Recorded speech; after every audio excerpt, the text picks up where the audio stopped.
semua ya. Kita semua diberkati, amin. Saya nyambungin nih, karena ada 2 bab, saya nyambungin di bab 2. Ya, di bab 2 tuh judulnya juga lucu ya. Kalau tadi di bab 1 judulnya serem banget, nanti minggu ya saya bagiin bukunya. Kalau bab 1 tadi judulnya orang munafik berdoa, waduh kaget semua ya.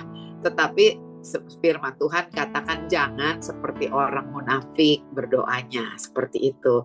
Jadi kembali bahwa berdoa tuh bicara apa sih? Berdoa tuh bicara sikap hati kita ya. Motivasi hati kita. Dan saya percaya doa itu bicara tentang something personal, sesuatu yang sangat personal antara kita dengan Tuhan.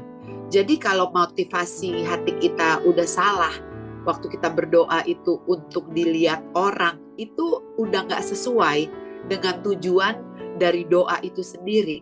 Karena doa tujuannya adalah satu hubungan, satu keintiman, bagaimana kita berbicara dengan Bapa kita di surga, ngobrol gitu ya dengan Bapa kita di surga gitu.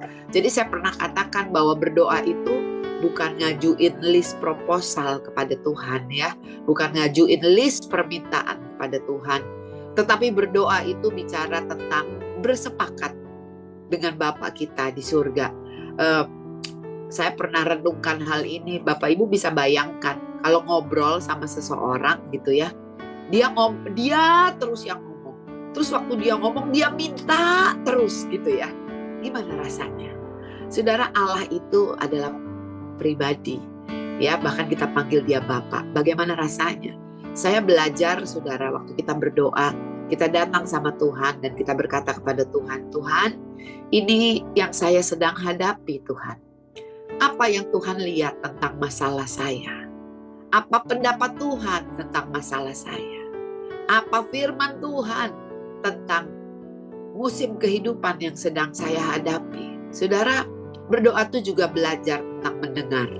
Berdoa itu bukan selalu kita yang berkata-kata, tapi berdoa itu juga belajar diam, fokus sama Tuhan. Bukan cuma Tuhan yang fokus sama kita, tapi kita belajar fokus sama Tuhan untuk belajar mendengar apa yang Dia mau katakan buat kita. Karena kalau kita belajar Alkitab, itu Alkitab ditulis supaya kita percaya bahwa Yesus adalah juru selamat, bahwa Bapa adalah Bapa yang baik buat setiap kita gitu. Jadi kita juga mau belajar mendengar apa sih perspektif Tuhan dari apa yang kita hadapi, yang apa kita lihat. Dan itu semua ada tertulis di dalam firman Tuhan, di dalam Alkitab. Tapi waktu kita belajar berdoa, memfokuskan diri, diam sejenak, nanti firman itu akan keluar seperti rema di dalam hati kita, di dalam kehidupan kita. Dan lewat apa yang kita dapatkan, kita juga belajar untuk apa? Sepakat dengan cara pandang Tuhan. Seperti saya pernah saksikan ya, ada seorang teman, dia punya utang sangat banyak. Dia punya kebun sawit, saudara. Selama ini dia terus berdoa minta pembeli. Dia minta pembeli, dia minta pembeli. Karena dia bilang, wah kalau begini terus dia bisa bangkrut. Karena usahanya udah bleeding, saudara. Sampai satu waktu dia belajar diam. Dan dia bertanya sama Tuhan, Tuhan apa sih yang Tuhan mau? Apa yang Tuhan lihat tentang masalah saya? Istrinya mendapatkan satu impresi, saudara. Kenapa minta pembeli? Kenapa nggak pernah minta partner? Karena secara manusia, secara cara pandang dia, nggak mungkin ada orang yang mau partneran sama dia karena perusahaannya udah bleeding. Tapi saya percaya yang kita tidak dapat lihat itu bukan berarti tidak ada, tetapi Tuhan kita sanggup melihat jauh ke depan sana. Seperti apa yang kita tidak dapat lihat, Tuhan cuma suruh kita percaya. Sekalipun kita tidak melihat, tapi Tuhan minta untuk setiap kita percaya. Karena buat Tuhan tidak ada satu perkara pun yang mustahil. Mulai saat itu, suami istri ini mulai bersepakat sama Tuhan. Mereka mulai setuju dengan apa yang Tuhan lihat. Mereka mulai minta partner. Saudara, dan saya mau katakan, Tuhan kirimkan partner buat mereka. Dan ada tertulis, sekali Tuhan berfirman, 2 hal yang aku dengar. Bukan cuma masalah hutangnya yang terselesaikan. Dia tetap masih punya kebun sawit, saudara. Hutangnya terbayar, diberesin, kebun sawitnya masih tetap menjadi milik dia. Dua hal yang Tuhan selesaikan, yang gak pernah terpikir oleh kita, yang gak pernah timbul di dalam hati kita, apa yang gak pernah kita lihat, itu yang Tuhan sediakan buat kita. Jadi kalau kembali kita bicara tentang hal berdoa, seperti tadi Bu Maya udah sampaikan, berdoa itu ada hal penting yang harus kita garis bawahi. Ya, perhatikan motivasi hati kita ya tentang berdoa. Berdoa itu bukan untuk dilihat orang, tetapi make sure, saudara, bahwa doa-doa kita itu kita sama-sama bisa saling mendengar. Apa yang Tuhan katakan, Tuhan pasti dengar kita, saudara. Tetapi make sure bahwa kita juga dengar apa yang Tuhan mau katakan sama kita. Karena doa itu bicara hubungan ya, conversation kita dengan Tuhan. Ini ada satu quotes yang menarik dari Bu Esra Manurung, waktu saya ikut kelasnya dia. Itu dia bilang begini, manusia itu gak bisa hidup tanpa doa. Ya, kekristenan itu gak bisa tanpa doa. Kenapa? Karena doa itu bicara hubungan, sama seperti Adam dan Hawa waktu keluar dari Taman Eden gitu, saudara ya. Gak bisa, kita gak bisa hidup tanpa doa. Ada kekosongan, ada kekurangan rasanya di jiwa kita, di hati kita, saudara. Ya, tetapi kita bisa hidup tanpa otak. Gak usah mikir juga bisa. Tapi kita gak bisa hidup tanpa doa dan tanpa percaya kepada Tuhan. Nah, saya mau bacain lagi di Matius 6 hal berdoa. Dan apabila kamu berdoa, janganlah berdoa seperti orang munafik. Balik lagi ya, Tuhan bukan ngatain kita yang doa itu munafik, enggak. Tetapi di sini firman Tuhan katakan, Yesus yang berkata loh saudara, apabila kamu berdoa, jangan berdoa seperti orang munafik. Kenapa? Orang munafik itu berdoa supaya mereka dilihat orang, supaya doanya itu didengar oleh orang-orang, diketahui oleh orang-orang banyak. Intinya untuk dapat pengakuan, intinya untuk dapat pujian dari manusia. Bukan itu tujuan dari doa. Firman Tuhan katakan, mereka suka mengucapkan doanya dengan berdiri dalam rumah-rumah ibadat dan pada tikungan-tikungan jalan raya supaya mereka dilihat orang. Aku berkata kepadamu, sesungguhnya mereka sudah mendapat upahnya. Waktu mereka dapat pujian dari manusia, waktu mereka dapat pengakuan dari manusia, waktu mereka dapat penghargaan dari manusia, mereka sudah mendapat upahnya. Upahnya apa? Pujian. Tetapi saya percaya kita bukan merindukan pujian manusia, tetapi kita merindukan penggenapan janji Tuhan dari doa-doa kita. Yang keenam dibilang, tetapi jika engkau berdoa, masuklah ke dalam kamarmu, tutuplah pintu dan berdoalah kepada Bapamu yang ada di tempat tersembunyi. Maka Bapamu yang melihat yang tersembunyi akan membalasnya kepadamu. Balik lagi saya mau katakan, bukan berarti kita nggak boleh berdoa di gereja, di depan umum, di persekutuan. Enggak ya. Balik lagi, motivasi hati. Karena ada tertulis, Tuhan adalah Tuhan yang menyelidiki motivasi hati kita. Tidak ada yang tersembunyi di hadapan Tuhan. Yang kita harus jaga motivasi hati kita di dalam kita berdoa. Lalu ayat yang ke-7 katakan, lagi pula dalam doamu itu, janganlah kamu bertele-tele seperti kebiasaan orang yang tidak mengenal Allah. Mereka menyangka bahwa karena banyaknya kata-kata doanya akan dikabulkan. Karena bagusnya kata-kata doa, karena panjangnya dia berdoa. Kalau bab 2 dikatakan, berapa lama Anda berdoa? Doa itu bukan bicara berapa lama kita berdoa. Semakin lama semakin powerful. Doa itu bukan berbicara semakin bagus kata-katanya, doa itu semakin powerful. Bukan, saudara. Balik lagi, motivasi hati kita di waktu kita berdoa. Bukan bagusnya kata-kata, bukan lamanya kita berdoa yang membuat doa kita itu menjadi powerful. Ada sebuah pujian yang berkata, selidiki aku lihat hatiku, apakah ku sungguh mengasihimu, Yesus. Kau yang maha tahu dan mengenal hidupku, tak ada yang tersembunyi bagimu. Amin, saudara, bahwa Tuhan adalah Tuhan yang menyelidiki motivasi hati kita. Jadi janganlah kamu seperti mereka, karena Bapamu mengetahui apa yang kamu perlukan sebelum kamu minta kepadanya. Dia udah mengetahuinya. Karena itu berdoalah, yaitu yang Tuhan Yesus ajarkan, doa Bapa kami di surga. Dan ada satu lagi, saudara, di ayat yang 14, masih tentang hal berdoa yang Yesus ajarkan di Matius 6. Ayat 14 firman Tuhan bilang begini, karena jikalau kamu mengampuni kesalahan orang, Bapamu yang di surga akan mengampuni kamu juga. Tetapi jikalau kamu tidak mengampuni orang, Bapamu juga tidak akan mengampuni kesalahan. Dengan kata lain, kalau kita baca di terjemahan lainnya di dalam kitab Lukas, saudara, sebelum kita datang membawa sesuatu, sebelum kita datang berdoa kepada Tuhan, beresin dulu hati kita. Supaya apa, saudara? Hati ini tuh murni loh, menerima, mendengar yang dari Tuhan tuh murni. Makanya ada tertulis, jagalah hatimu dengan segala kewaspadaan, karena dari sanalah terpancar kehidupan. Kenapa di dalam hal berdoa Tuhan juga berkata tentang pengampunan, tentang mengampuni? Karena berdoa itu juga bicara tentang, sekali lagi, motivasi hati. Hati yang murni datang kepada Tuhan, gitu ya.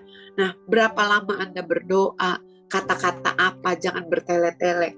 Pernah nggak saudara ketemu orang datang sama saudara? Ini Roh Kudus di hati udah tahu nih, udah ditaruhkan nih. Orang ini mau sesuatu dari saudara, tapi ngomongnya bertele-tele, panjang lebar. Saudara. Pernah saudara gregetan? Terus langsung bilang gini, ya oke, udah, kamu maunya apa? Mau ngomong apa sih? Muter. Tuhan tuh pengen ngomong gini, ya udah, to the point. Seringkali karena ngomongnya muter-muter, saudara ya, jadi hilang fokus, saudara ya. Tapi sama Tuhan tuh kayak tadi Bu Maya katakan, dia adalah Bapa yang baik buat kita. To the point aja. Saya bilang sekali lagi, bukan lamanya kita berdoa yang membuat doa itu berkuasa. Bukan kata-kata yang indah, kata-kata yang banyak, kata-kata yang bertele-tele yang membuat doa itu powerful. No, kembali lagi, motivasi kita dan iman kita itu yang membuat doa itu menjadi berbeda. Terus Bu, bagaimana dengan Yesus yang berdoa? Terus murid-muridnya minta diajarin berdoa. Artinya murid-muridnya lihat dong bagaimana Yesus berdoa. Kita lihat kalau kita baca di Alkitab, Yesus selalu ambil waktu menyingkir, berduaan dengan Tuhan waktu dia berdoa kepada Tuhan. Saudara, saya percaya murid-muridnya yang mereka lihat bukan waktu Yesus berdoanya. Tapi kenapa mereka minta diajarin doa? Karena doa Yesus sangat powerful. Doa yang sangat produktif. Doa yang menghasilkan sesuatu, itu yang membuat mereka tertarik. Sehingga mereka berkata, Guru, ajarin dong kami berdoa. Bukan karena doa yang bertele-tele. Bukan karena doa yang lama, tapi tidak produktif, saudara. Yang membuat mereka minta Yesus mengajarkan mereka berdoa. Karena mereka melihat ada mujizat, ada kuasa, ada hal-hal yang Bapa kerjakan, saudara. Itu yang membuat orang-orang berkata, ajarin kami berdoa. Kami mau berdoa, karena waktu engkau berdoa, ada sesuatu yang dahsyat, yang luar biasa, yang Tuhan kerjakan. Bahkan kalau kita baca, ini kita semua harus bertobat ya hamba-hamba Tuhan. Tuhan gak suruh kita doain orang sakit. Tuhan suruh kita sembuhkan yang sakit. seringkali untuk menutupi kekurang percaya kita. Takut doa kita tidak terjawab, saudara. Kita pakai kata-kata kiasan, saudara, untuk menutupi. Kadang kita kurang percaya. Kadang iman kita seolah-olah nggak nyampe, saudara. Saudara, saya juga sama. Saya mulai belajar, saudara. Waktu berdoa, bukan saya yang mengerjakannya, tetapi Tuhan yang mengerjakannya. Saudara, di buku ini kita belajar. Belajar apa, saudara? Doa adalah menerima apa yang Tuhan sudah sediakan dan selesaikan buat setiap kita. Doa bicara bersepakat dengan apa yang Tuhan sudah sediakan dan selesaikan buat kita. Makanya ada tertulis waktu murid-murid Yesus berkata, "Guru, kok bisa?" Waktu Yesus mengutuk pohon ara.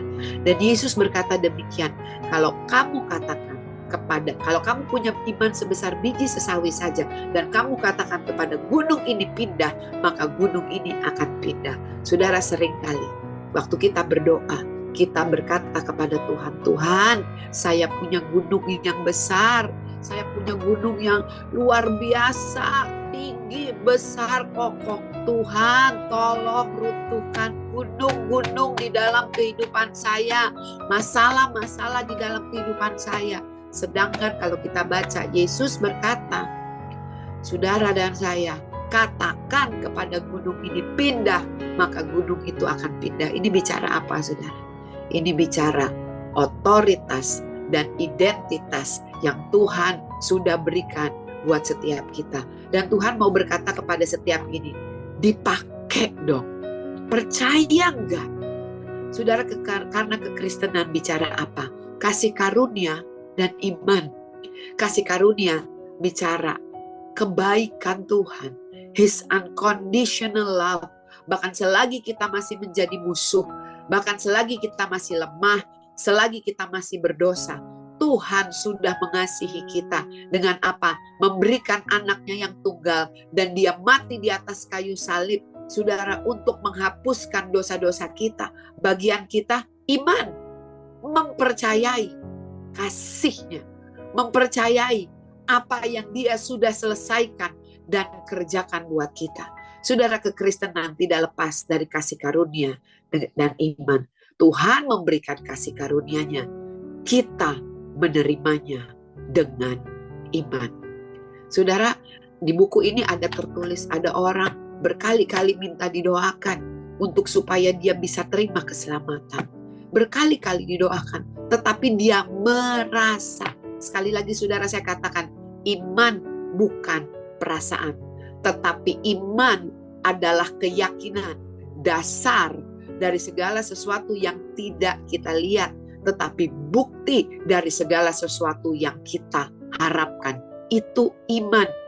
Iman bukan perasaan, tetapi iman adalah satu keyakinan. Sekalipun kita tidak melihat, sekalipun kita belum melihat, tetapi apa yang Tuhan katakan bukan berarti hal itu tidak ada.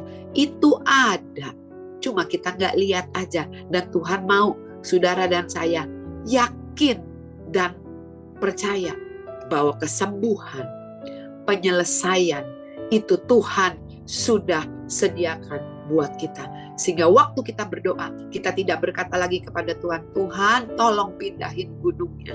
Tetapi saudara dan saya berkata kepada Tuhan, "Tuhan, terima kasih buat segala sesuatu yang Engkau sudah sediakan dan selesaikan buat aku.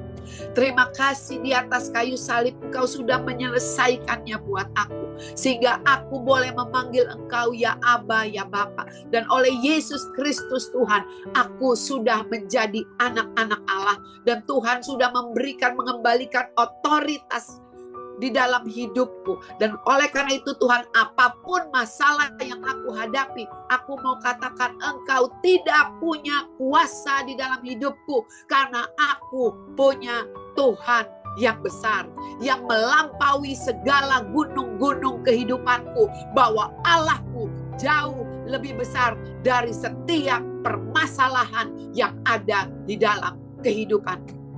Amin.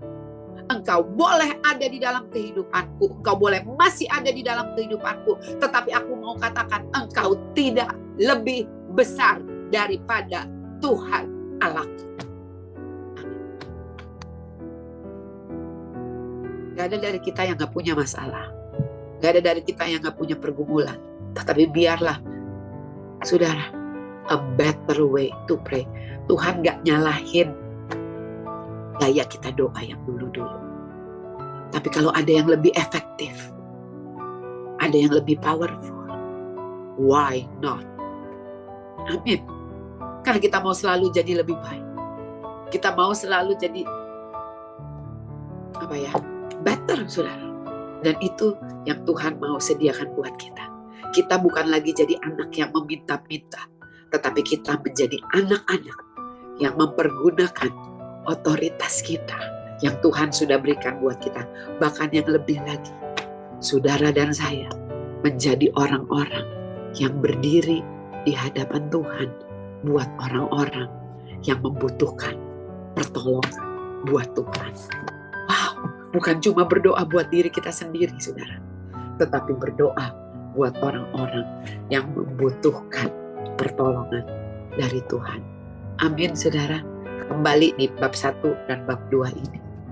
Berdoa bicara sikap hati kita. Berdoa adalah berbicara kepada Tuhan. Bukan buat dilihat orang. Bukan buat dapat pujian dari manusia. Berdoa bukan lamanya kita berdoa. Bukan panjangnya kata-kata kita. Bukan indahnya kata-kata kita. Tapi berdoa bicara sikap hati kita. Hari ini Tuhan mau berkata buat setiap kita. Percayakah kamu akan hal ini? Ku diberi kuasa oleh Raja mulia. Amin, saudara. Bahwa kuasa doa, kuasa puji-pujian, itu Tuhan sudah berikan di dalam mulut setiap kita. Dan Tuhan mau saudara dan saya memakainya. Dan biarlah hidup kita itu memanifestasikan, menyatakan kuasanya, kasihnya, lewat puji-pujian kita, lewat doa-doa kita. Nama Tuhan dipermuliakan. Amin. Tuhan Yesus memberkati. Saya serahkan kembali kepada Pak Roman. Puji Tuhan. Thank you, Kamaya, Bola. Firman Tuhan yang luar biasa. Satu kabar baik lagi tentang cara berdoa kita yang lebih efektif. Dan saya percaya apa yang kita sudah terima hari ini, mari kita mulai praktekkan itu dengan merubah cara berdoa kita. Karena saya percaya tadi Bu Mai sudah sampaikan bahwa sebenarnya kita sudah menerima semuanya itu. Tinggal bagaimana kita mau melangkah, memperkatakan firman, mengucapkan semuanya itu. Bukan kita hanya meminta-minta lagi, memohon-mohon lagi. Di bab 2 Bola sudah jelaskan gitu dengan sangat jelas. Dan tapi biarlah pagi hari ini mari kita mulai merubah, kita mulai menerima semua apa yang Tuhan sudah berikan dalam kehidupan kita. Dan saya percaya semuanya itu kita sudah ada, kita sudah terima. Tinggal bagaimana kita mau melangkah, tinggal bagaimana kita memperkatakan firman Tuhan. Kita mau mengucapkan dengan ucapan syukur, dengan satu pemahaman yang luar biasa, satu pemahaman yang baru. Puji Tuhan, Bapak Ibu Saudara diberkati.